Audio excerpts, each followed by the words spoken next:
Olá, muito bom dia a todos. Aqui estamos em mais um sábado, no início de um novo trimestre, começando um novo tema, depois de termos estado cerca de 13 sábados, 3 meses, a estudar o livro de Provérbios.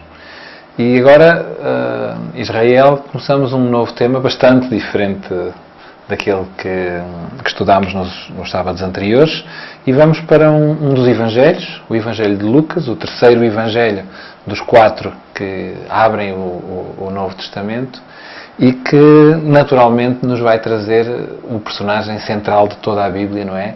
E que é Jesus.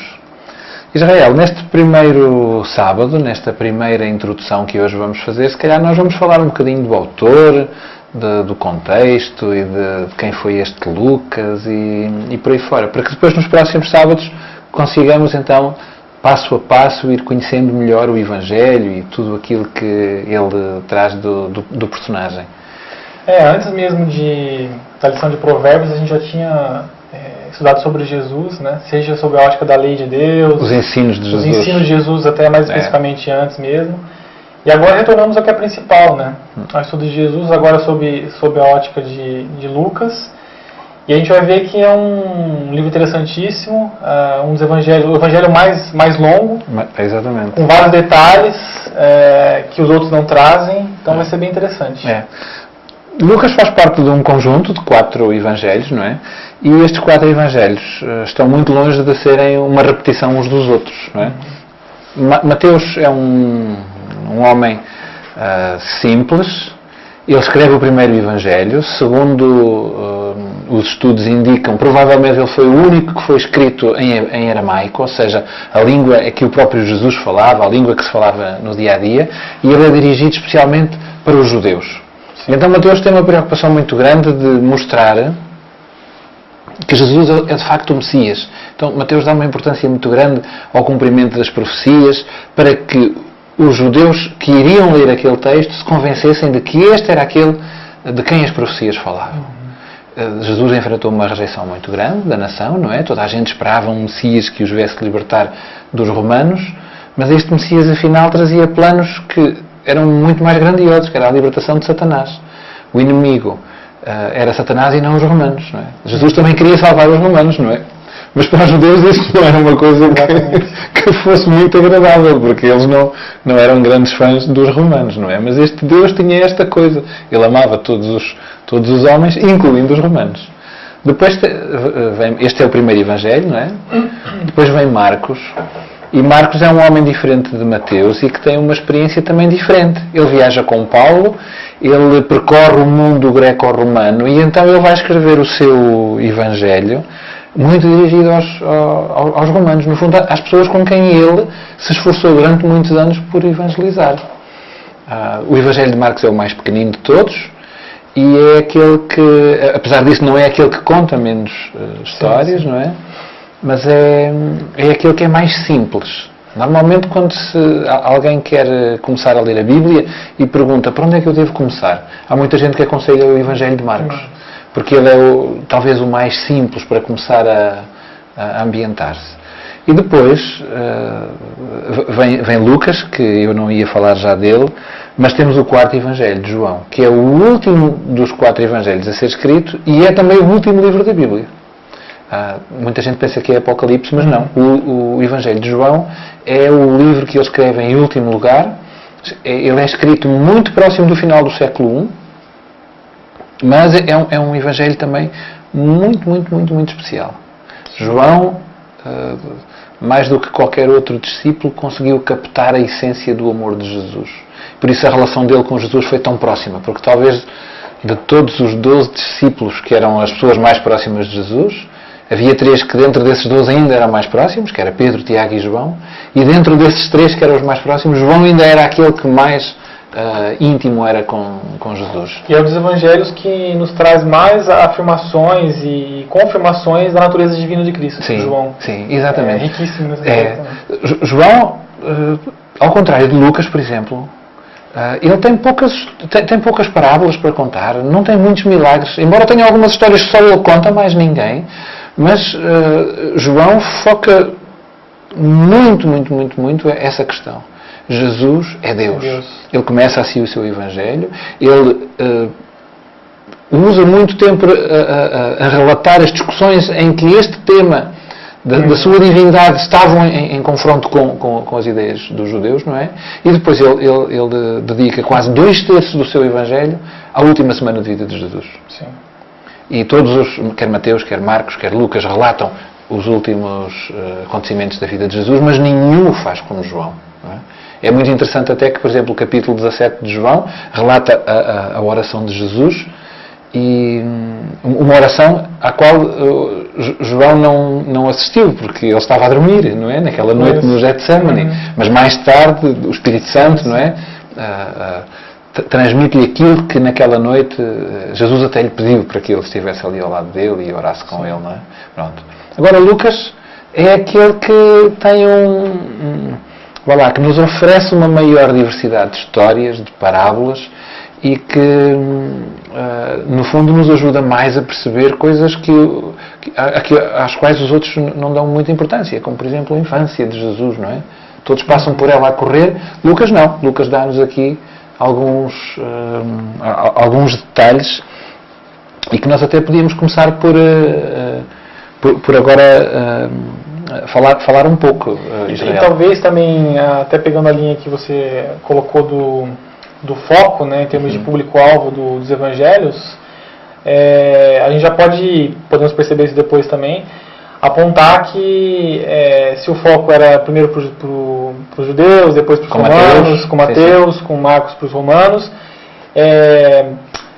Lucas foca nos gentios, né? Ou seja, nos que não são judeus de forma geral, e é interessante notar que ele era um gentil também, a gente pode ver isso mais adiante também, e não só era um gentil, como é interessante que acaba sendo então o único não judeu como autor do Novo Testamento, né? Pois é o único que não é judeu.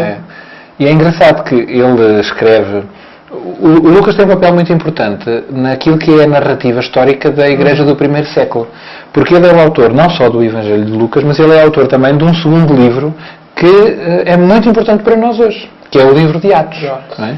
Então ele tem a preocupação de escrever como que uma antologia que nós podemos dizer que é a origem e a história da Igreja cristã no primeiro século, não é?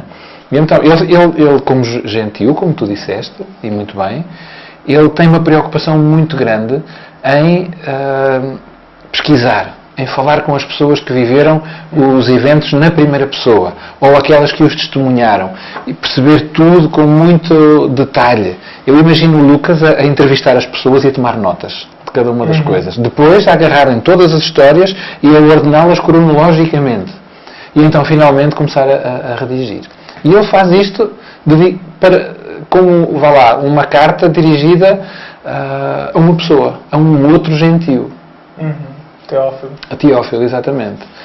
E estas duas obras é assim que ele as faz, não é? Ele faz o Evangelho o Evangelho dirigido a Teófilo, e depois mais tarde vai escrever o livro dos Atos, também dirigido a Teófilo. Estou muito convencido que ele sabia que aquilo não ia ser só para Teófilo, que ia ser para uma comunidade mais alargada. Mas aquela outra pessoa, que é também um gentio, é de facto o primeiro destinatário, não é? E que representa, de certa forma, o objetivo de Lucas, né? Sem dúvida. Que era apresentar a mensagem não só para os judeus. Sim, mas aqui neste caso especialmente para os gentios, no qual nós nos incluímos, nós os dois, não é? Exatamente. E esse ponto já é interessante, a questão a gente vai ver onde que isso fica claro, né? Esse esforço, esse capricho, esse cuidado acadêmico, jornalístico, de averiguar de que Lucas teve. É interessante que ele não deixa de ser, de forma alguma, como a gente vê na Bíblia, toda a palavra é inspirada por Deus, né? Isso está em 2 Timóteo 3,16. A gente vê aqui, na verdade, o casamento entre o esforço de Lucas para pesquisar, para buscar conhecer aquilo que ele não tinha vivenciado, mas da mesma forma o trabalho de Deus inspirando. Então isso é bonito, né? Ver o espaço que Deus dá para que haja um esforço, uma ação humana, mas Deus à frente, claro, inspirando, né, por meio do Espírito Santo. Claro. E sabes que uma coisa muito interessante é que estas 4 narrativas, a que nós chamamos Evangelhos, se elas não tivessem por trás Deus como o inspirador e até como o impulsionador da obra, e depois, mais tarde, como o conservador da obra ao longo dos séculos, porque não há nenhum livro que chegue aos nossos dias, ou, aliás, não há nenhum livro tão antigo como os escritos bíblicos que cheguem aos nossos dias intactos. E se no Velho Testamento havia uma tradição de um rigor incrível na cópia, na transcrição e na produção dos novos pergaminhos e dos novos rolos que iam passar de geração em geração, no Novo Testamento já não são os escribas que têm esse papel, não é? Essa missão de fazer as cópias, como eram antigamente nas escolas dos profetas e mais tarde nas sinagogas. E então haveria um risco maior de escritos como tudo aquilo que nós hoje chamamos de Novo Testamento se perderem. E a verdade é que nós hoje temos acesso aos primeiros escritos que vão cada vez mais próximo do primeiro século. Ainda há pouco tempo foi encontrado mais um manuscrito do Novo Testamento, mesmo muito próximo dos originais, e quando se faz um trabalho de comparação desses escritos com as traduções que nós temos hoje, há uma fidelidade impressionante. Para mim,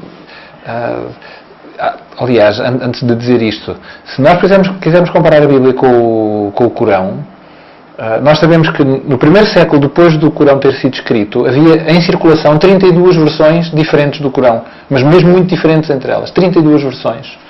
E houve um decreto real que decidiu qual dessas 32 é que ia ser a definitiva, e a definitiva, que depois passa a ser única, é composta de partes dos vários. Coisa que nunca aconteceu com a Bíblia, não é? E isto mostra que, apesar de termos pessoas de culturas muito diferentes, Lucas era um médico, João era um pescador, Davi era rei, Salomão era rei, Amós era um agricultor, Moisés era um guerreiro, um pastor ao mesmo tempo. Estas culturas, estas bases culturais tão diferentes de pessoas que colaboraram na construção daquilo que nós chamamos Bíblia, não fizeram nunca de maneira alguma que a Bíblia fosse um conjunto de peças que não se encaixavam umas nas outras, desconexas. Pelo contrário, nós vemos que por trás de todas estas pessoas está Deus. E Deus usando as pessoas com essa componente humana, isso que é bonito, né? Ou com seja, esse estilo. com esse estilo, que não é uma psicografia, né? Ou seja, Deus coloca de forma até forçada na sua mente o que você tem que escrever, e ele vai lá até num transe e escreve. Não, Deus também permitia e até incentivava que os autores pesquisassem, fizessem o que estava disponível a eles. Nem mais. Mas guiando, né, o projeto, o processo. E nisso que tu acabaste de dizer, nós vimos que Lucas, como médico, tinha um estilo, tinha uma formação, e então ele tem um certo rigor na compilação da informação. E Deus, apesar de o ter inspirado, não lhe disse: olha, não faças esforço, eu transmito tudo. Deus não faz isso. Não, de maneira nenhuma. Deus faz aquela parte que nós não conseguimos fazer, não é? Na ressurreição de Lázaro havia duas tarefas para executar, não é? Tirar a pedra da porta e ressuscitar o morto. E Jesus não tira a pedra.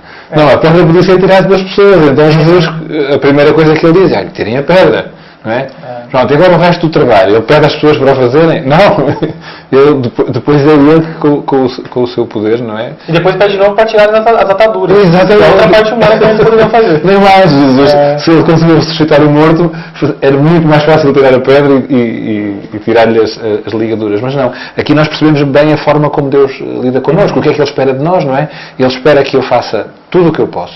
Ele deu-me capacidades, e Ele quer que eu as exercite, porque o exercício dessas capacidades é importante para a minha construção, não é? Exatamente. E aqui nós vemos o Lucas preocupado em fazer a sua recolha, a fazer a sua organização, a organizar tudo cronologicamente. Esse era o método teórico que provavelmente ele tinha aprendido na sua escola de medicina. Ser médico naquela altura não tinha nada a ver com ser médico hoje, não é? Mas no fundo ele era, tal como os médicos de hoje, uma pessoa instruída. E pronto, e esse seu cunho, esse seu esforço está aqui bem presente. Até mesmo, dizem os estudiosos da língua original, até mesmo no estilo, na precisão linguística mesmo, né, que ele usa, tem, é verdade. Muito bem. Pronto, bem, e este é o Lucas, este é o nosso Anfitrião, o autor que escreve aquilo que nós vamos ler e estudar durante os próximos 13 sábados. Muito bem. Ora, como tínhamos dito há pouco, Israel, Lucas dá muita atenção à infância de Jesus, não é? Sim.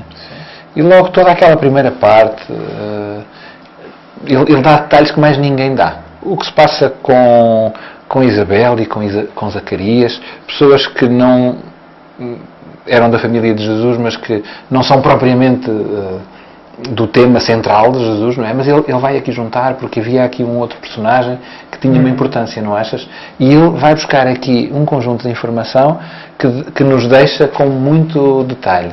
Aliás, um pouco mais à frente ainda, mas nessa questão da contextualização também, além de ele colocar, contextualizar quem governava na época, dar os nomes dos imperadores, dos governantes regionais. Situar ali no tempo. Exatamente, dando credibilidade, inclusive, ao que ele estava dizendo. Sem dúvida.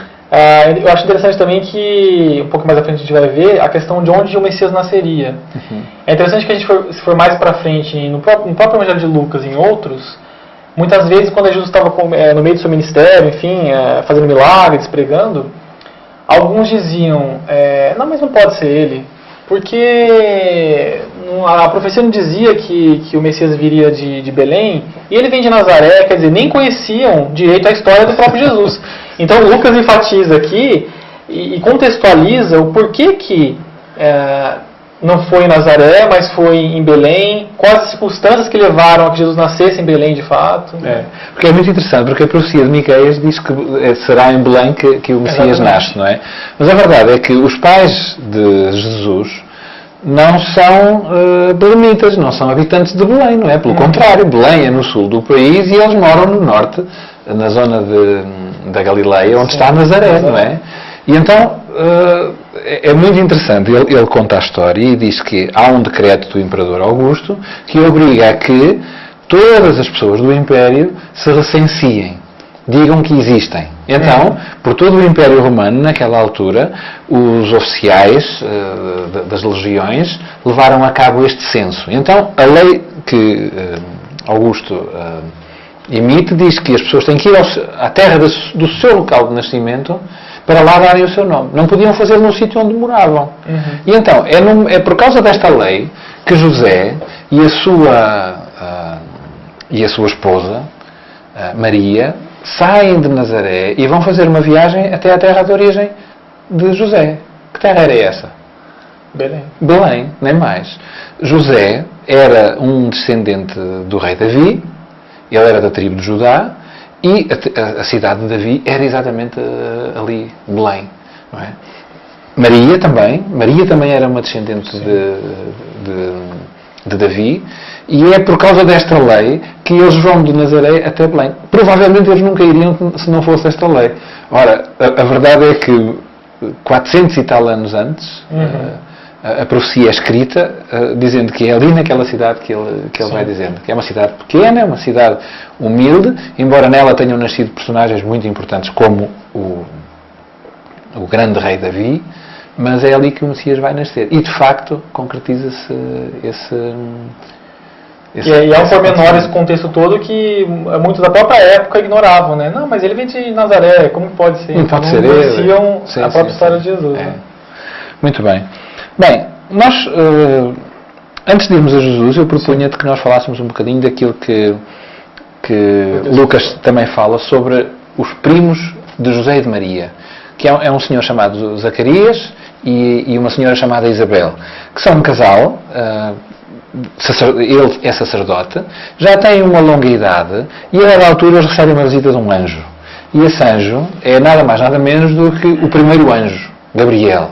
Este anjo foi o anjo que Deus colocou no lugar que em tempos pertencerá a Satanás, a Lúcifer. Sim. Quando ele, ainda antes de se revoltar, se chamava Lúcifer.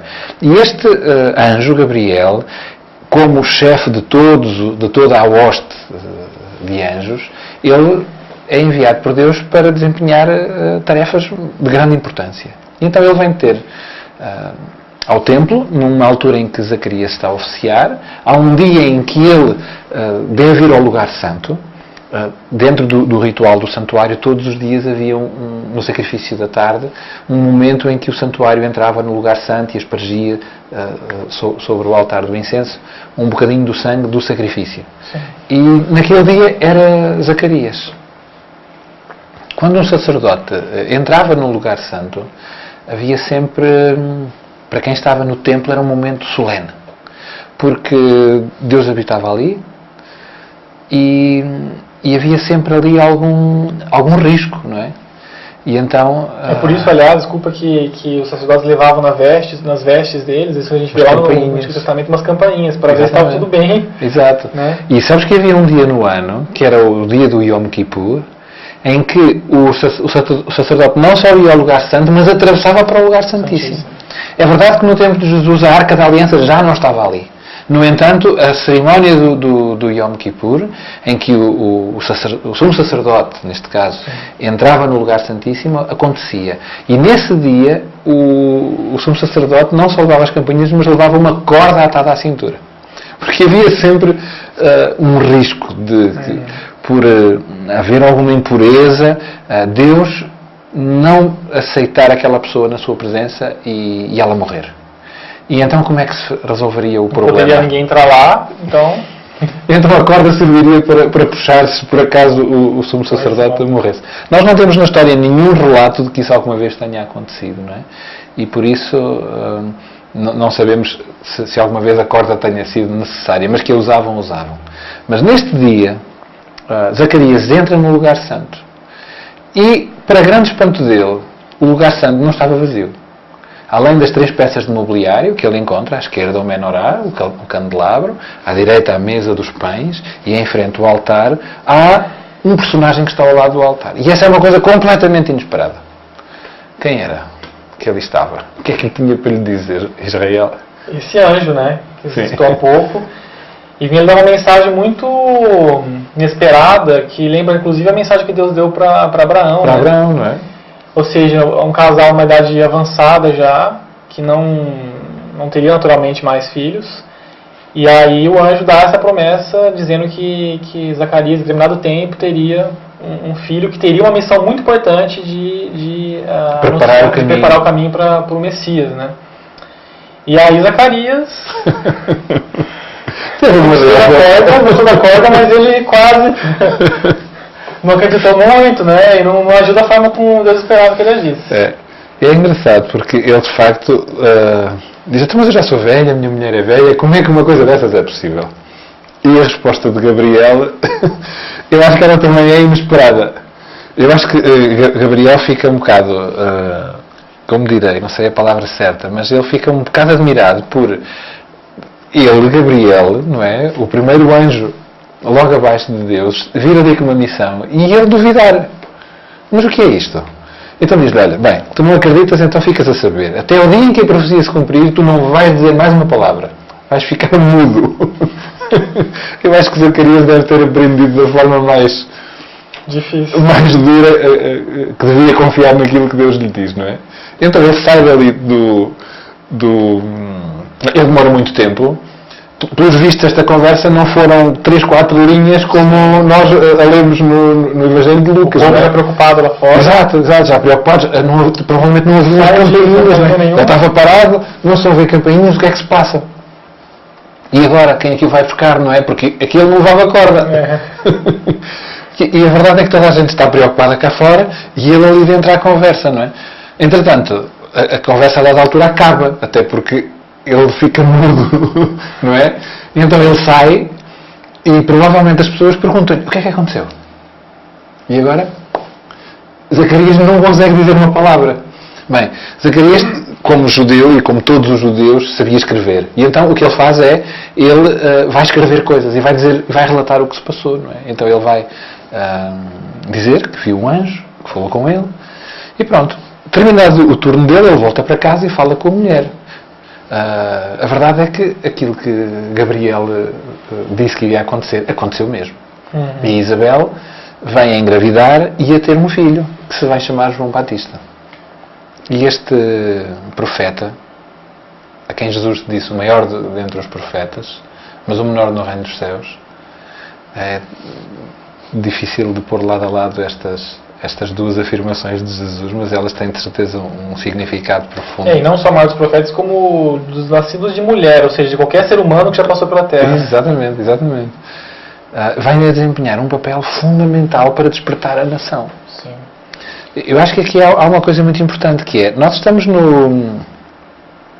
a chegar ao final de um período de 400 anos em que Deus não fez nenhuma comunicação a nenhum profeta. Ao contrário do que tinha acontecido até 400 anos antes, houve sempre um profeta em Israel, pelo menos um. Se nós olharmos todo o período histórico, desde que Moisés tira o povo do Egito, há sempre pelo menos um personagem, mesmo nos momentos de maior apostasia, ou aliás, se calhar até nos momentos de maior apostasia, há sempre pelo menos um personagem que tem uma ligação direta com Deus, e quando um rei, um líder precisa de colocar uma questão, vai a esse profeta leva a questão a Deus e Deus dá uma resposta. Isto aconteceu durante séculos. Desde Moisés até Zacarias, até Malaquias. Malaquias morre 400 anos antes de Cristo, mais ou menos, e depois desses 400 anos, o povo está na terra. Temos o período de Esdras, em que é construída a grande sinagoga, em que pelo país se constroem as escolas, as sinagogas, em que o povo tem uma preocupação muito grande em nunca mais cair no perigo da idolatria, mas não há um único profeta. E é nessa época que a gente vai observar, até pelo esse histórico da reconstrução, enfim, que começam a ser construídas todas aquelas leis ou aqueles problemas em torno da lei de Deus. Então, na verdade, por que fazia 400 anos que Deus não se revelava tão diretamente ao povo? Não porque Deus quisesse, mas Deus já tinha mostrado tanto a sua vontade para o povo, tantas oportunidades, tinha dado mais uma oportunidade ainda depois do exílio, para que eles se reconstruíssem e seguissem aquele plano original de Deus, que era que o povo de Israel mostrasse para o mundo o que é servir a Deus, né? E eles não quiseram, quer dizer, eles foram para o outro extremo. Durante esse período de reconstrução, eles, com medo de cair de novo na idolatria, enfim, sem Deus, o ser humano vai para o outro extremo, né? E aí começou o que a gente conhece como o legalismo. O legalismo, e que a gente viu depois com a atitude dos fariseus perante Jesus, né? E que Jesus se preocupa em desfazer, não é? Em libertar o sábado dessas regras e todos os outros mandamentos dessas regras, não é? Agora, porquê é que Deus não terá dado um profeta durante 400 anos? Porque ele achou que não era necessário, não é? Porque quando ele acha que é necessário, ele faz isso. Mas aqui há outra coisa que me vem à cabeça, uma outra razão, que é, provavelmente Deus pretende que quando chega o momento em que Jesus vai nascer, se calhar ele quer que esse facto, pela importância tão grande que tem, não passe despercebido. E então, imagina que tinha havido sempre vários profetas, e até naquele momento havia vários profetas. João Batista seria mais um. A sua mensagem, se calhar com alguma facilidade, podia passar despercebida.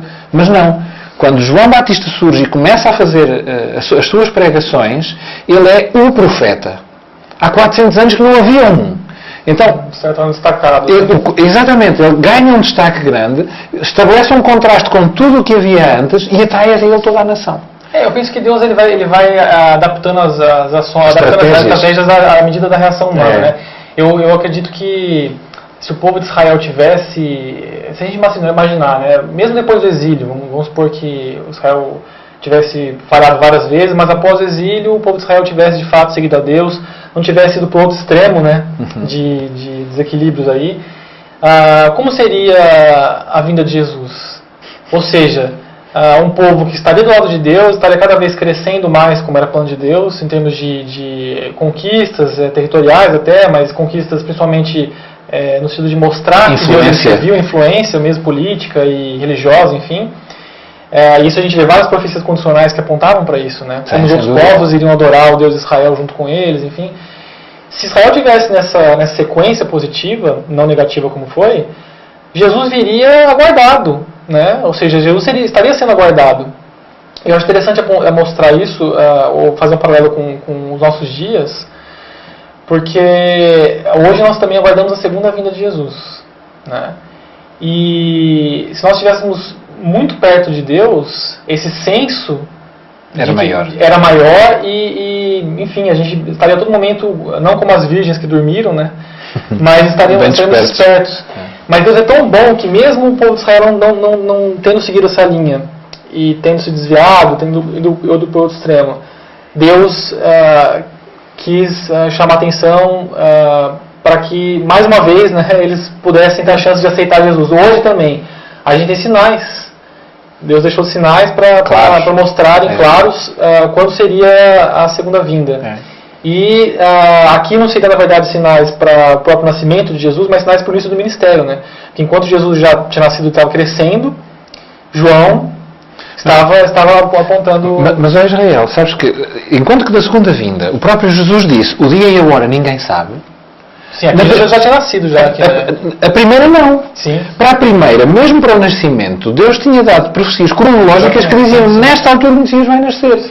E a maior prova disso é que houve pessoas que perceberam esses sinais. Ou seja, foi ainda mais bondade de Deus enfatizar com João Batista, porque nem precisava, já estava marcado. Já. Não mais. É que repara, quando Jesus nasce em Belém, há estrangeiros que vêm de fora do país, que viajam durante meses porque veem uma estrela que sabiam que era a concretização da profecia que Deus tinha dado a Israel.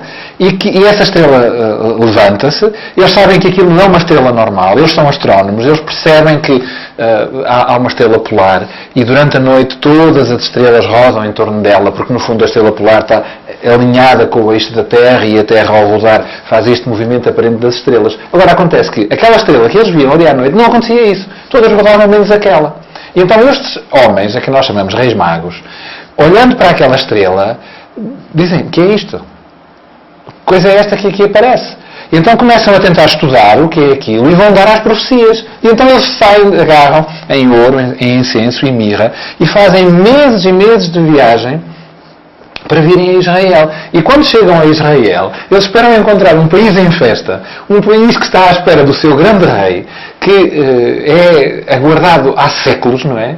Mas encontra toda a gente distraída. Eles até encontram lá com Herodes alguns estudiosos que sabiam muita coisa, inclusive apontaram o local muito exato. Exatamente. Mas não estavam nem aí para verificar de fato se a época era aquela que deveriam estar. Verdade, né? No templo, falando agora não de Zacarias, mas há outros dois personagens, há dois profetas, dois videntes, que são Simeão e Ana, sim, que estão também à espera. Eles sabem que há profecias escritas a dizer é nesta altura que o Messias nasce. E então, eles são levados por Deus naquele dia em que José e Maria vão ao templo e apresentam Jesus, não é? E o Espírito Santo diz-lhes, hoje tu vais ver o menino. E Simeão tem o menino nos braços e depois de ter Jesus nos braços, ele faz uma oração e diz, eu agora já posso morrer. Eu já vi a salvação de Israel, não é? Portanto, havia gente que sabia, não é? Outra coisa muito reveladora do cuidado que Deus teve em dar às pessoas uma informação cronológica de quando é que isto ia acontecer, é que quando João Batista começa a sua pregação, ele diz, arrependem-se, porque é chegado o reino de Deus. O que ele estava a dizer é, arrependam-se, porque chegou o tempo do cumprimento da profecia das 70 semanas de Daniel. Que vocês sabem qual é. Exatamente, que vocês todos os sábados aprendem, não é? E, portanto, esse tempo, aquelas 70 semanas que correspondem a 490 dias, que são 490 anos, que começaram com o decreto para reconstruir Jerusalém, por Dario, estavam a chegar. E então, este facto, não é? Mostrava às pessoas que elas estavam a viver momentos especiais. Mas eles, tal como eu, tal como nós todos hoje, estavam distraídos, não é? E isto é muito revelador do cuidado de Deus, porque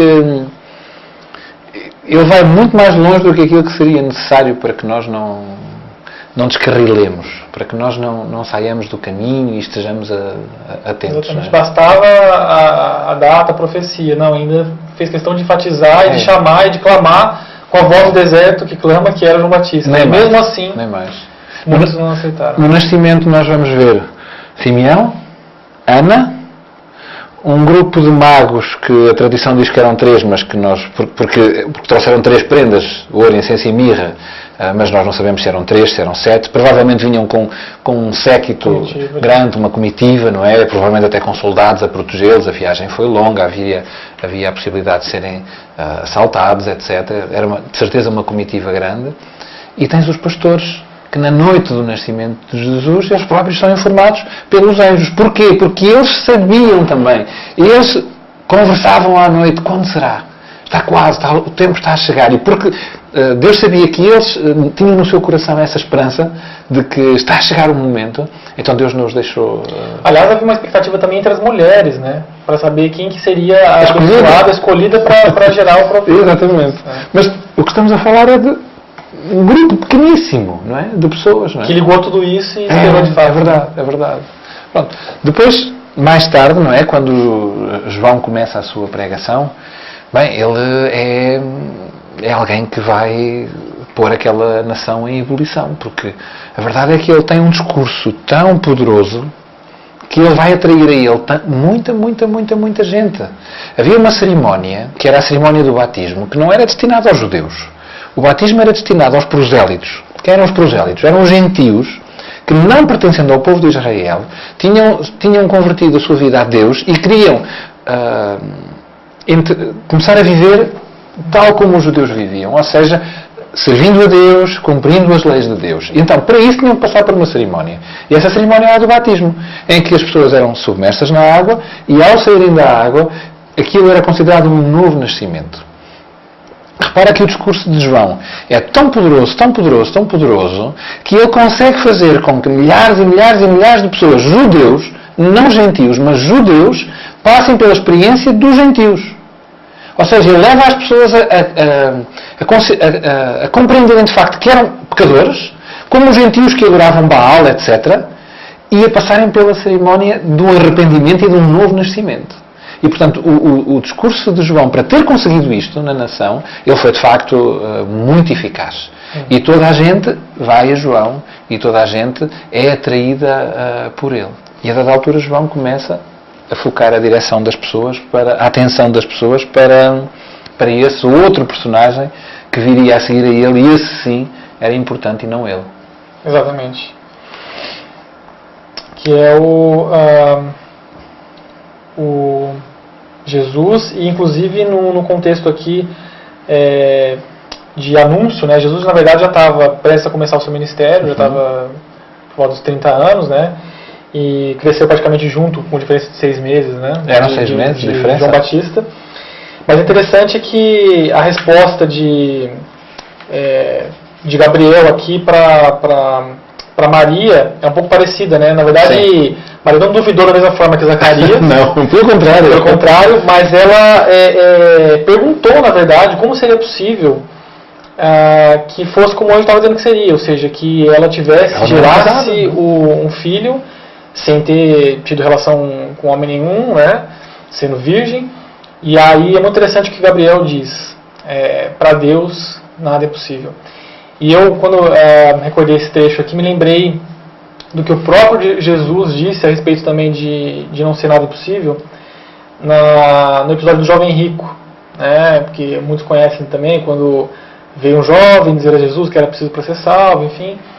E aí ele acabou não aceitando a proposta de Deus, porque tinha muitos bens, enfim, Jesus tinha sugerido que ele vendesse tudo e desse aos pobres. E aí ele sai triste, e aí os discípulos, né, numa situação ali, né, constrangedora até, porque era um homem importante da sociedade, e aí Jesus, aplicando alguns conceitos daquele episódio, diz que de fato é muito difícil um rico entrar no reino dos céus, é mais fácil um camelo passar pela ponta da agulha, a cabeça de uma agulha, do que um rico entrar no reino dos céus. E aí os discípulos olham para Jesus e falam: nossa, mas então é muito difícil isso? Quem é que vai conseguir isso? É impossível, em outras palavras. E a resposta de Jesus é muito interessante. Ele diz o seguinte: é impossível sim, é impossível para o homem, mas para Deus nada é impossível. Para Deus tudo é possível. Então a gente vai ver aqui esse absurdo, essa coisa ilógica que é uma virgem gerar um filho, né? Mas é tão milagroso, e por isso que eu estou fazendo relação com o jovem rico, é tão milagrosa a transformação que Deus pode fazer do ser humano, né? De nos transformar, nos fazer voltar ao que ele planejou. E, de fato, gerar um filho numa virgem para Deus não é possível. Agora, mais ainda misterioso do que gerar um filho, o que eu acho que a gente vai falar sobre isso também, é quem era esse filho, né? Porque, tudo bem, gerou um filho, agora, o próprio Deus encarnado, esse é um mistério que a gente... Pois é que, de facto, muita gente diz, mas como é que é possível que uma mulher tenha engravidado sem ter tido nenhum relacionamento com um homem? Nós, como cristãos, dizemos exatamente o que tu dizes, não é? Mas qual é o problema? Se Deus criou o universo, qual é a dificuldade? Se Ele planeou o homem e a mulher e os criou tal como são, qual é a dificuldade dele de fazer, sem a ajuda de um homem, uma mulher ficar grávida? Não tem nenhum problema. Mas esta é a menor das questões. Esta é a mais fácil de entender, não é? Agora, aquilo que se gera em Maria não é propriamente um bebê normal, não é? Não, e inclusive a gente falou há pouco que João é um dos evangelhos que aborda muito a questão da divindade de Jesus. E o capítulo 8 de João é extraordinário, que várias vezes Jesus diz... É um dos capítulos que Jesus relata, né, um episódio que Jesus é mais direto possível. O pessoal questionando, os fariseus, mas quem é você então? E Jesus diz e utiliza uma expressão, que é aquela expressão que a gente encontra lá em Deuteronômio, Yahvé, ou seja, aquele mesmo Deus que mandou Moisés tirar as sandálias porque o lugar era santo, sim, sim. Que disse, quem é o Senhor? Eu sou. E aí Jesus, em João 8, diz, eu sou. Eu sou o que sou. 8:58, antes que Abraão existisse, eu sou. Exatamente. Ele abriu o jogo, não poderia ser mais claro. Tentaram matá-lo. Exatamente, reconhecendo que ele de fato estava dizendo que era o Senhor. Sim. Eles compreenderam o que os do outros Antigo Testamento, exatamente. Então esse Yahvé, esse Deus Todo-Poderoso, na barriga de Maria. Isso é o... Exatamente. Ora bem, então vamos tentar passar aqui uns minutos sobre isto, porque isto vale mesmo a pena. Sim. Israel. Nós temos alguém que cria o universo. É Jesus. Quando nós lemos o relato de Moisés a dizer, no princípio criou Deus os céus e a terra, e aquela boca que diz, haja luz, e apareça a parte seca, e as águas de baixo separem-se das de cima, e os animais, e tudo isso, essa boca é a boca de Jesus. O Pai, o Filho e o Espírito Santo, na sua organização e divisão de tarefas, delegaram em Jesus essa tarefa. E Jesus é aquele que cria o universo. E que sempre foi a interface com o ser humano. Com o ser humano, exatamente. Mais tarde, Moisés tem os primeiros escritos, mas depois todos os profetas que vão escrevendo aquilo a que nós chamamos hoje o Velho Testamento, sim, foram inspirados por este mesmo Jesus. Então este Jesus, que nessa altura não tinha o nome de Jesus, mas que era Deus, apenas Deus, não é? Tinha apenas a natureza divina, é ele que inspira a Bíblia, não é? Agora, ele vai nascer na barriga de uma mulher e adicionar à sua natureza divina, que é eterna, uma segunda natureza humana. E essa segunda natureza vai agarrar-se de uma forma muito, muito, muito estreita à sua natureza original, que é divina, de uma forma que é difícil de entender, não é? E Jesus, durante a sua vida, ele faz muito questão de se identificar com essa natureza. Porque, de facto, nesse momento, e mais um ou dois muito raros, Jesus, com toda a transparência, ele diz quem ele é. Acontece o mesmo na noite em que ele está a ser julgado perante Anás e Caifás, também. Mas, a maior parte das vezes, Jesus dizia, ele chamava-se a si mesmo o Filho do Homem. Porquê? Por causa da sua necessidade de se identificar com a espécie que ele vinha salvar, não é? Agora, repara, este bebê, que está agora ali no ventre de Maria, mas que vai nascer daí a um tempo, ele vai ser educado pelos pais. E ele vai ter que aprender a lei de Deus. E ele vai ter que aprender a vontade de Deus. E como é que ele vai fazer isso? Bem, são os pais que lhe vão ensinar até ao patamar em que eles podem, não é? O resto eles não poderão fazer. Maria e José não estavam preparados para ensinar a Jesus tudo aquilo que seria o seu trabalho como Messias, não é? Não passava pela cabeça de Maria que Jesus fosse morrer numa cruz, não é? E no dia... Na verdade já está profetizado, né? Sem dúvida. Uma espada transpassaria ela própria no sentido do sofrimento. Simeão diz-lhe isso no dia da apresentação, e uma leitura atenta daquilo que se chama o Evangelho segundo Isaías, que é o capítulo 50 e final do capítulo 52, todo o capítulo 53, mostra claramente que o Messias teria uma vida de sofrimento, não é? Sim. Mas Maria, tal como a maior parte dos outros israelitas, está mais à espera de um Messias que os liberte dos romanos do que aquele Messias que de facto viria, não é? E para Maria talvez até tenha sido melhor assim, não é? Mas agora repara, uma coisa mesmo muito interessante é que Jesus, o inspirador da Bíblia, o Deus Criador do Universo, ganha uma natureza humana e essa natureza humana tem que passar por todas as dificuldades, por todas as etapas que tu passaste, que eu passei e que todos os seres humanos passam, incluindo a aprendizagem da própria Bíblia e da vontade de Deus. Do que ele tinha revelado para o ser humano. Não é mais. Então ele agora, como criança, vai ler a Bíblia que ele inspirou outros a escreverem e que vai ser a base do seu crescimento como criança. É muito bonito isto. E imaginar também o momento em que ele foi tomando cada vez mais consciência, né? Nem mais. E o momento em que ele, de fato, com a relação com Deus, né? A gente vê isso hoje. Uma criança ela consegue ter uma relação mais íntima com Deus à medida que a consciência vai se evoluindo, né? E o momento em que Jesus tem a consciência que ele é aquele sobre quem a mãe dizia, ensinava, nossa, é uma coisa fantástica. Agora repara, Maria vai fazendo esse trabalho porque ela sabe quem ele é. Sim. Ela sabe que aquele menino é o Messias. Mas repara, Maria e José, que sabem perfeitamente quem aquele menino é, sabem perfeitamente que aquele menino não é um menino normal. Eles vão lhe ensinar determinadas coisas. Mas a verdade é que a cabeça de Maria e a cabeça de José estavam cheias de ideias que culturalmente tinham sido espalhadas e que não estavam corretas relativamente ao Messias, não é? E há um momento em que o Espírito Santo tem que fazer ele próprio a educação que José e Maria não conseguem fazer. E há um momento na vida de Jesus em que como que se faz um clique, que é aos 12 anos, quando ele chega ao templo e ele vê toda aquela cena e ele assiste ao sacrifício e ele percebe, aquele cordeiro sou eu. Não foi o pai, não foi Maria, não foi José que lhe disseram aquilo, que lhe ensinaram aquilo, não. No livro de Já Todas as Nações, o relato deste episódio é extraordinário. Porque quando Jesus regressa de Jerusalém, da primeira vez que ele vai a Jerusalém, aliás, a segunda vez relatada que ele vai a Jerusalém, a primeira ele tinha meia dúzia de dias quando é apresentado, não é? Mas quando ele vai já como alguém consciente de si como pessoa, ele regressa na viagem. Lembras-te que Jesus fica perdido, entre aspas, em Jerusalém, não é? José e Maria vêm-se embora sem ele, voltam atrás, e então quando eles regressam novamente de Jerusalém para Nazaré, porque era lá que viviam naquela fase, eles já não vêm no meio da multidão, eles vêm sozinhos os três, José, Maria e Jesus.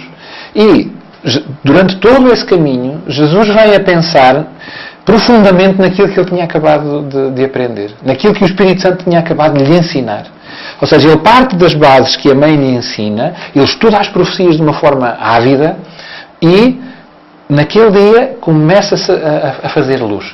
Lembras-te do episódio na escola, em que ele faz perguntas aos doutores? Isto são relatos que praticamente só Lucas tem e que são de uma riqueza extraordinária. E as principais perguntas que Jesus faz àqueles homens da lei é sobre o Messias. Que ele sabia que era ele.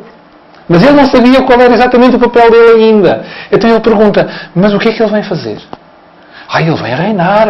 Ele vem ser o Senhor que nos vai libertar de tudo e fazer de Israel a primeira nação. Então Jesus agarra em Isaías e diz, então mas porquê é que tem aqui este texto? E repara, uma criança de 12 anos a fazer estas perguntas aos principais doutores da lei deixa-os muito embaraçados. Porque aquela criança demonstrava ter uma compreensão mais profunda sobre aquele personagem a que todos chamavam Messias do que eles.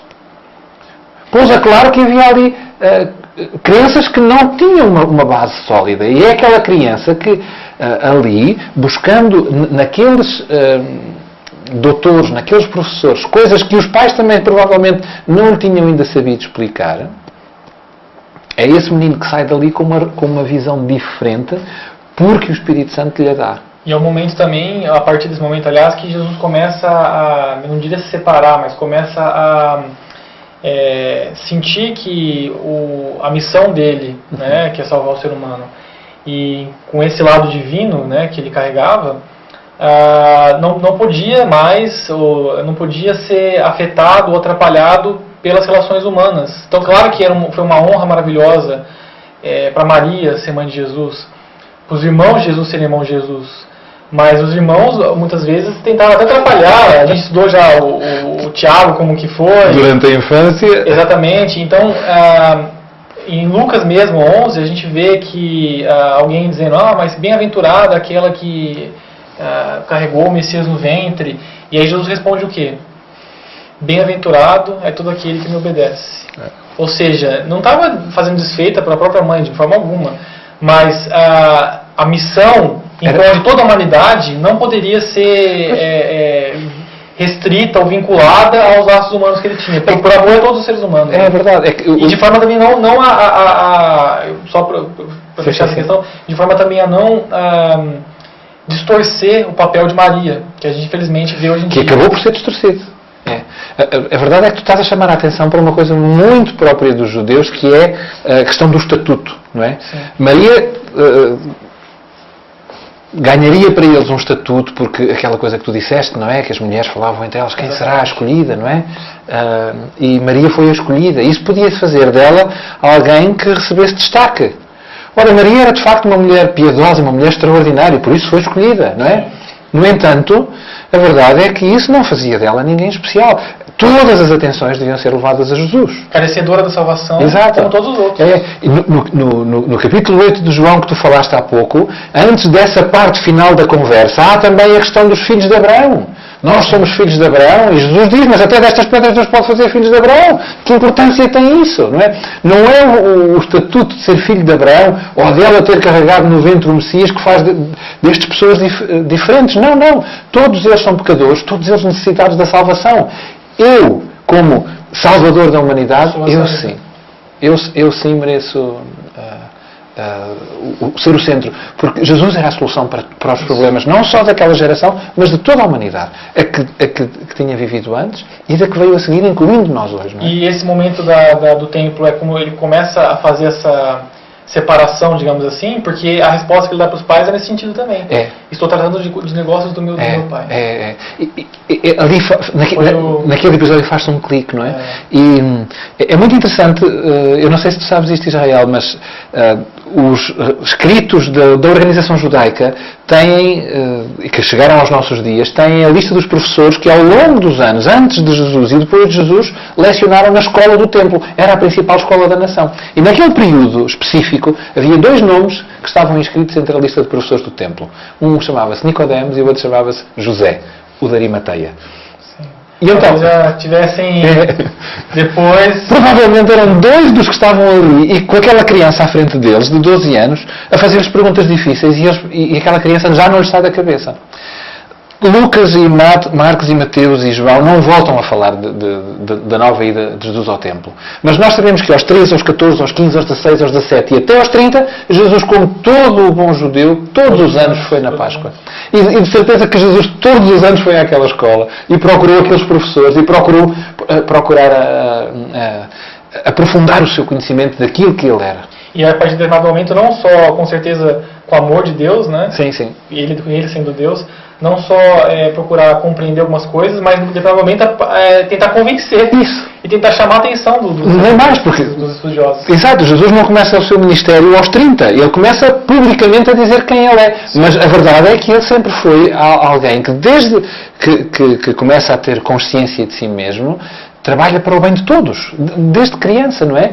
E então, aquele Nicodemos que de noite procura Jesus e vem conversar com ele... Ele está acompanhando o ministério todo. Exatamente. É um velho conhecido de Jesus. É alguém que ele acompanha desde há muito tempo e que sabe perfeitamente que é alguém especial. E isto é uma coisa fantástica. E eu fico muito feliz por Deus ter...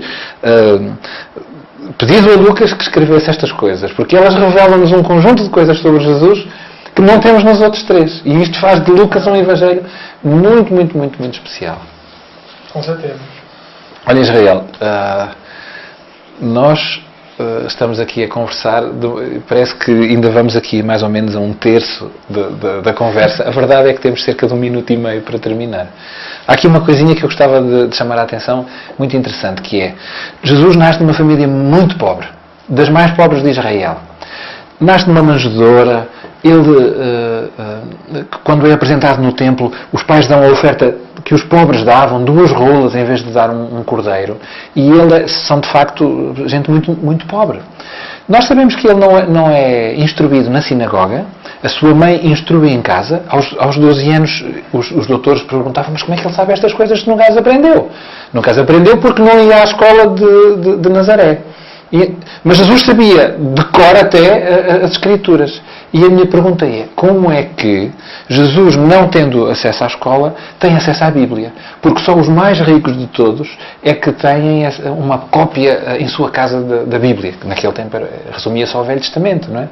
E então, esta é uma dúvida para a qual nós não temos uma resposta absoluta. Mas eu acho que há uma coisa muito interessante e que nos ajuda a compreender. Lembras-te dos sábios? Ouro, incenso e mirra. Estas 3 coisas, elas são caríssimas. Não sabemos a quantidade em que trouxeram. Sabemos, sim, que quando Jesus e a sua família fogem para o Egito porque Herodes tenta matar as crianças, Jesus passa 4 anos no Egito e é, em boa parte, graças a esses materiais, a essas prendas, que eles se mantêm lá. Mais tarde eles regressam e, isto é uma opinião minha, mas eu acho que com esse dinheiro eles compraram a coisa mais preciosa que precisavam para educar aquela criança, uma Bíblia. E que durante os anos da infância, Maria terá ensinado Jesus a conhecer as profecias através do seu próprio rolo, graças às prendas que os reis magos trouxeram. E isso está à nossa disposição hoje, né? Não só a Bíblia, como já o sacrifício já feito e consumado de Jesus. E eu acho, também para fechar, muito importante que a gente tenha consciência dessa afirmação que Gabriel fez para Maria, que Jesus fez para os discípulos, tendo visto o caso do jovem rico, que é, para Deus nada é impossível. Para Deus não foi impossível criar o ser humano, por mais que muitas pessoas não reconheçam isso hoje em dia. Um fato que Apocalipse, na primeira mensagem angélica, reforça, né? Deus criador de todas as coisas. Não foi problema nenhum para Deus que tudo pode fazer o seu próprio filho vir de uma mulher virgem e, principal, unindo com Filipenses 4:13. Se eu tenho um Deus que tudo pode, eu tudo posso nesse Deus. Então está à nossa disposição abraçar esse Deus que tudo pode, e com Ele tudo nós poderemos também, inclusive termos a eternidade que Ele nos oferece. Pois é que o mais importante de tudo o que tivemos a falar é que este menino que nasceu não foi por acaso, não foi porque não tivesse nada mais interessante para fazer no universo, não. Ele veio porque nós precisávamos de ser salvos. Hoje não falámos dos seus sofrimentos, hoje não falámos de tudo aquilo que foi posto em causa por causa de Deus se ter transformado como homem. Vamos fazer isso nas próximas semanas. Mas a verdade é que eu, tu, vocês que nos estão a ouvir, são o centro do sacrifício de Jesus. E isso é uma coisa extraordinária. Um bom sábado a todos. Bom sábado.